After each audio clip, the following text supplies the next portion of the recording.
Ang politika banggod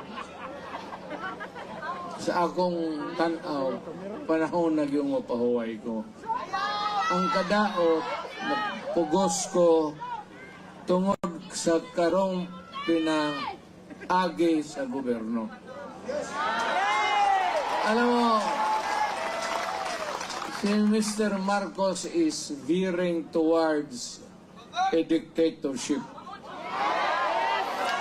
Mupusta ko sa inyo, dili na manaog pagkahuman sa iyang termino. Pareha na sa iyang tatay, magkagubot na punta. Because ang iyang buhaton, mag-declare na po martial law. Pareho sa iyang papa. Kung pag martial law, why election, siya na po mo elect.